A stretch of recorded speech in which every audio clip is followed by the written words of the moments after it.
Assalamualaikum warahmatullahi wabarakatuh. Perkenalkan, nama saya Nafisa Dia dengan NPM 2531204. Saya berasal dari Fakultas Teknik dan Ilmu Komputer, program studi S1 Informatika kelas 25A.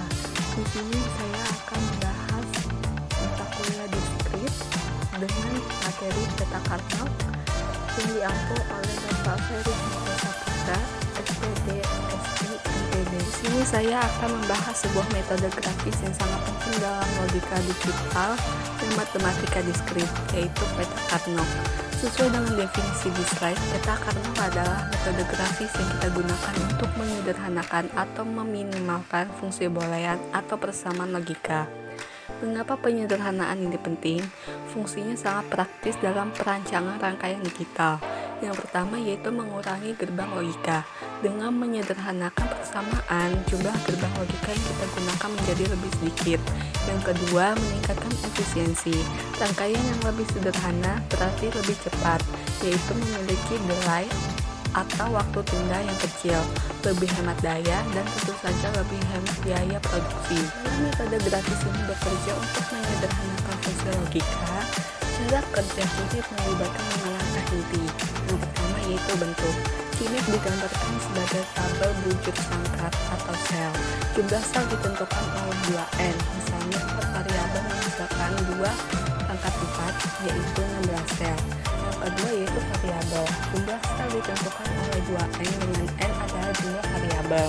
Yang ketiga yaitu representasi. Setiap sel mewakili satu lingkaran dari fungsi boolean yang kita sederhanakan. Yang keempat yaitu penyederhanaan. Kita menyederhanakan dengan mengelompokkan sel yang bernilai 1 untuk SOP atau 0 untuk POS. Yang kelima yaitu aturan pengelompokan. Kelompok harus berbentuk persegi atau persegi panjang. Ukuran kelipatan 2 yaitu 2, 4, 8 dan sel-sel di tepi yang berlawanan, atas, bawah, atau kiri kanan dianggap bertetangga dan boleh dikelompokkan. Dengan pengelompokan sel yang bertetangga, variabel yang berubah nilainya dalam kelompok tersebut akan dieliminasi atau dihilangkan, sehingga menghasilkan ekspresi logika yang jauh lebih sederhana dan efisien. Biasanya kita memulai dengan fungsi boolean FABC. Tujuan kita adalah menyederhanakan fungsi ini menggunakan Kinect. Fungsi yang akan kita sederhanakan didefinisikan sebagai minterm yang bernilai 1, yaitu FABC sama dengan sigma M 1, 2, 3, 6, dan 7. Ini memberitahu kita bahwa kita akan fokus pada 5 lokasi di tabel kebenaran yang menghasilkan output logika 1. Kita memiliki nilai 1 pada minterm 1, 2, 3, 6, dan 7. Selanjutnya, mari kita periksa di tabel kebenaran pada slide untuk mengonfirmasi data input dan output. Inputnya yaitu ABC. Tabel ini mencakup semua 8 kombinasi input dari desimal 0 hingga desimal 7. Selanjutnya, F atau output. Kolom ini memverifikasi fungsi awal kita. Perhatikan bahwa hanya baris 1, 2, 3, 6, dan 7 yang memiliki F atau output sama dengan 1.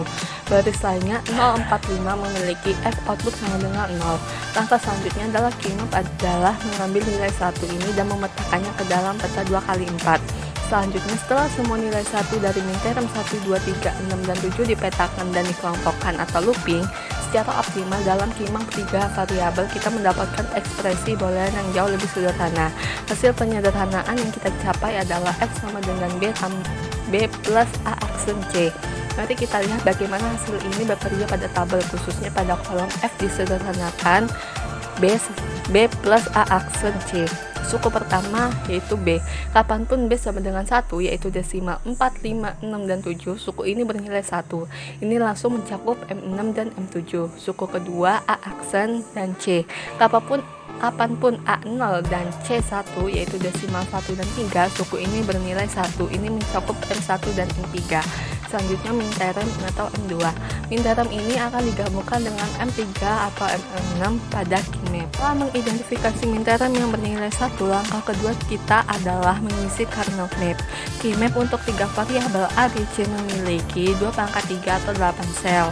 Seperti yang tertera pada slide, Keymap ini berupa matriks 2x4. Variabel A diletakkan pada kolom sisi vertikal dengan nilai 0 dan 1.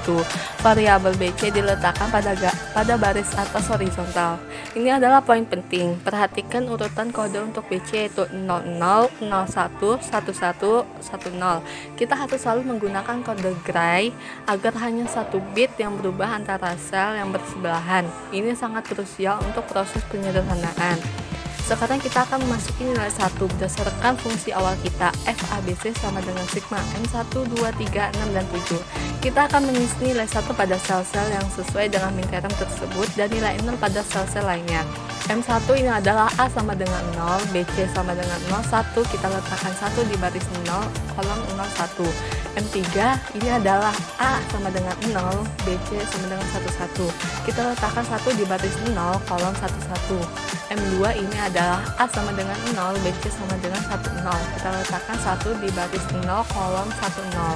Perhatikan dalam slide tersebut, M2 diletakkan di kolom 1, 0 dan M1 di kolom 1, 0. Selanjutnya M6 ini adalah A1, BC 1, 0. Kita letakkan 1 di baris 1, kolom 1, 0. Selanjutnya M7 ini adalah A1, BC 1, 1. Kita letakkan 1 di baris 1, kolom 1, 1. Minterem yang bernilai 0 seperti M0, M4, dan M5 diisi dengan angka 0. Setelah semua terisi, Keymap kita siap untuk langkah berikutnya yaitu penggabungan atau looping. Selanjutnya ini adalah langkah paling penting dari Keymap yaitu pengelompokan atau grouping. Kita harus membuat kelompok satu terbesar yang mungkin dengan ukuran kelipatan 2, yaitu 2, 4, atau 8 sel.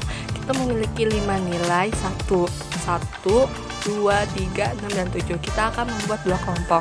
Kelompok 1 kuat 4 sel.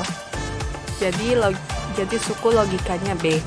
Kita berhasil membuat kelompok kuat 4 sel yang terdiri dari M2, M3, M6, dan M7. Perhatikan lokasi sel-sel ini di Keymap. Sel ini melintasi kedua baris A yaitu A sama dengan 0 dan A sama dengan 1 dan mencakup dua kolom BC yaitu 1, 1 dan 1, 0. Analisis variabel. Variabel A berubah dari 0 menjadi 1 maka A tereliminasi. Variabel C berubah dari 1 menjadi 0, dari 1, 1 menjadi 1, 0. Maka C tereliminasi. Variabel B tetap 1 di seluruh kelompok karena kolom 1, 1 dan 1, 0 memiliki B sama dengan 1. Hasil logikanya yaitu suku logika dari kelompok ini adalah B. Selanjutnya kelompok kedua pasangan 2 sel. Maka suku logikanya A aksen C. Setelah kelompok 1 masih ada 1 yang belum tertutup penuh yaitu M1 dan M3. Kita harus mengelompokkannya. Kita membuat kelompok pasangan 2 sel yang terdiri dari M1 dan M3. Analisis variabelnya yaitu variabel A tetap 0 di kedua sel A aksen. Variabel B berubah dari 0 menjadi 1. Dari 01 menjadi 11 maka B tereliminasi. Variabel C tetap 1 di kedua sel. Hasil logikanya yaitu suku logika dari kelompok ini adalah A aksen C karena A tetap 0 dan C tetap 1. Yang kedua yaitu fungsi yang disederhanakan. Langkah terakhir adalah menjumlahkan semua suku logika dari kelompok-kelompok yang kita buat. Suku dari kelompok 1 adalah B, suku dari kelompok 2 adalah A aksen C. Dengan menggabungkan kedua suku tersebut, kita mendapatkan fungsi boolean disederhanakan secara maksimal, yaitu FABC sama dengan B tambah A aksen C. Ini adalah representasi yang paling sederhana dan paling efisien untuk fungsi awal kita, yaitu FABC sama dengan sigma M1, 2, 3, 6, dan 7. Tujuan utamanya adalah peta Carnot Keymap adalah metode grafis yang efektif untuk meminimalkan fungsi boolean.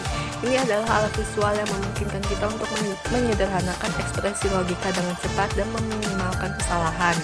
Yang pertama yaitu tujuan tercapai. Tujuan utama kita telah tercapai. Fungsi boolean yang awalnya tampak kompleks yaitu FABC sama dengan sigma M1, 2, 3, 6, dan 7 berhasil kita sederhanakan menjadi ekspresi yang jauh lebih ringkas menjadi FABC sama dengan B tambah A aksen C. Selanjutnya yang kedua yaitu mekanisme Keymap. Penyederhanaan ini dicapai melalui proses pengelompokan atau grouping.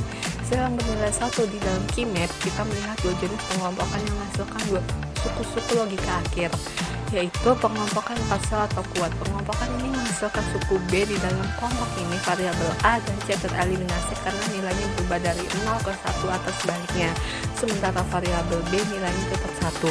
Selanjutnya pengompokan dua sel atau pasangan. Pengompokan ini masukkan suku A aksen dan C. Di sini variabel B tereliminasi karena nilainya berubah, sementara itu variabel A tetap 0 dan C tetap 1. Mengapa penyederhanaan ini penting? Karena dampaknya langsung terasa pada dunia nyata, yaitu manfaat pada perancangan sirkuit digital. Prinsip penyederhanaan B sama B plus A aksen C secara signifikan mengurangi jumlah gerbang logika yang diperlukan. Kita berpindah dari 5 suku minta RAM yang panjang di awal menjadi hanya 2 suku sederhana. Hal ini membuat rangkaian digital yang diimplementasikan menjadi lebih efisien, lebih cepat, dan yang terpenting lebih murah untuk diproduksi. Dengan demikian, QMAP adalah jembatan antara spesifikasi logika yang kompleks dan implementasi sirkuit digital yang optimal. Ya, penjelasan dari saya tentang diskrit dengan materi peta Carnot. Jika ada salah kata, saya mohon maaf. Saya akhiri. Wassalamualaikum warahmatullahi wabarakatuh.